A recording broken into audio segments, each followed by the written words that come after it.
Monday 22nd of June 2015. First, let's look at the paper highlights from Daily Mirror. MS to strive for SLFP government with MR and CBK. President Maithripala Sirisena, addressing the Nuwara District Committee of the SLFP yesterday, said that he would strive to form a government led by the Sri Lanka Freedom Party and include former Presidents Mahinda Rajapaksa and Chandrika Bandaranaike Kumaratunga in it. Another highlight from Daily Mirror. Leave no room for UPFA government. Ranil. The government can no longer go about withdrawing clauses of legislation just to get them passed as it did with the 19th Amendment in the recent past, Prime Minister Ranil Wickremesinghe said yesterday. Another highlight from Daily Mirror. Rajitha's son challenges MR. Health Minister Rajitha Senaratne's son on Saturday challenged former President Mahinda Rajapaksa to contest the forthcoming general elections from Beliyatha. Beliyatha is where he was first elected as a public representative. I challenge him to contest from the same constituency, he said. Another highlight from Daily Mirror. UNP concerned over MS effort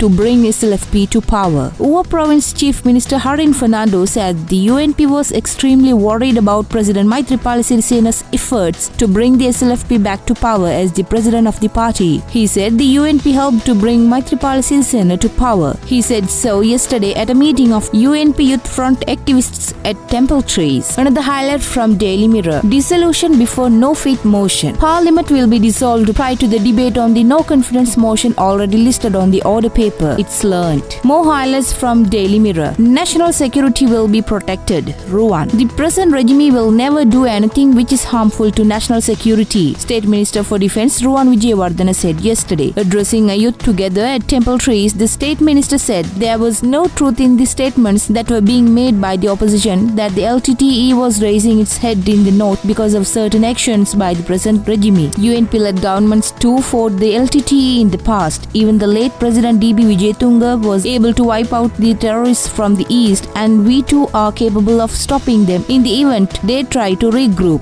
Mr. Wijewardena said. Another highlight from Daily Mirror. Diaspora Festival. JHU considers restraining order. Opposing the scheduled Sri Lankan Diaspora Festival organized by the Foreign Affairs Ministry, the Jathika Hela Urume yesterday said they would consider obtaining a court order restraining the festival unless President Maithripala Sirisena revealed his stance on the event. Another highlight from Daily Mirror. Udayanga denies all charges. Former ambassador to Russia, Udayanga Weeratunga, who was accused of supplying arms to Ukrainian rebels, has denied all the allegations leveled against him by the Sri Lankan government, BBC reported yesterday. According to the BBC, Mr. Weeratunga in a letter to them had stated that he was now living in Ukraine. Now let's see the paper highlights from Daily News. Mangala GTF talks split Tamil diaspora. Talks between Foreign Minister Mangala Samaravida and the Global Tamil Forum have caused a split among leading Tamil diaspora organizations. In response to the discussions between the Foreign Minister and GTF spokesman Surendran in the presence of several other parties including former Norwegian peace envoy Erik Solheim, the Senate of the Transnational Government of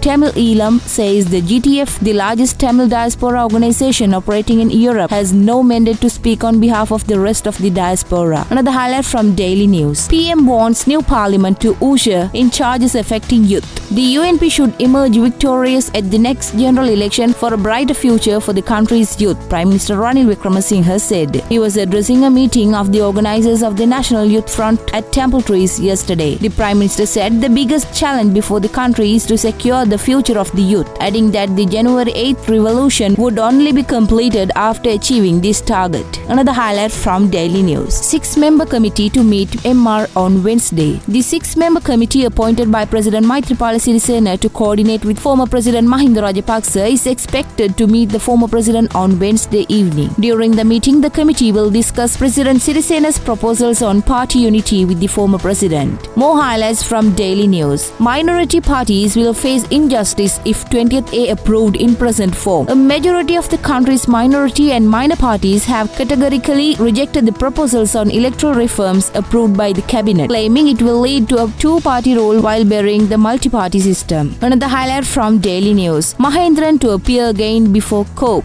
Central Bank Governor Arjuna Mahendran will make another appearance before COPE, the parliamentary committee investigating into the treasury bond issue, tomorrow. Now let's see the paper highlights from Ceylon today. Government declares National Housing Day on 23rd June. The government has declared 23rd June as the National Housing Day to coincide with the 91st birth anniversary of late President Ranasinghe Premadasa, the pioneer of national housing in the country. The official ceremony will be held tomorrow with the attendance of Prime Minister Ranil Wickremesinghe and Housing and Samurdhi Minister Sajith Premadasa. Another highlight from Ceylon today. Government concerned about LTTE's re-emergence. The Sri Lankan government maintained a strong military presence in post-conflict areas and continued to voice concern about the possible re-emergence of pro-LTTE sympathizers, according to the US State Department's Country Reports on Terrorism for 2014. In the section dealing with Sri Lanka, covered under the category of South and Central Asia, the document also refers to significant concerns of the embassy in Colombo regarding use of the Prevention of Terrorism Act by the previous Rajapaksa government to harass and detain public actors. Another highlight from Ceylon today. No helicopter for MR Welivita. The former President Mahinda Rajapaksa had not received a helicopter for his travel despite such claims, according to his media spokesperson Rohan Welivita. Another highlight from Ceylon today. CBCSL tells Sirisena heed concerns of all groups on 20th A. The Catholic Bishops' Conference of Sri Lanka expressed concern about the manner some of the electorates were going to be redemarcated, thereby leading to the non-representation or reduced representation of minority religious and linguistic groups in the parliament. More highlights from Ceylon today. Another suspect in Kahawatha shooting arrested. The Criminal Investigation Department arrested another suspect who was allegedly involved in the election-related shooting incident in Kahawatha during the last presidential polls in January. Police said the suspect Chandrasiri Bandara was apprehended in Kahatuduwa area in Piliyandala on Saturday evening. Earlier, the CID arrested and remanded former Deputy Minister Premala Jayasekara in connection with the incident. We brought you the paper highlights from today's newspapers, and we will bring you more tomorrow.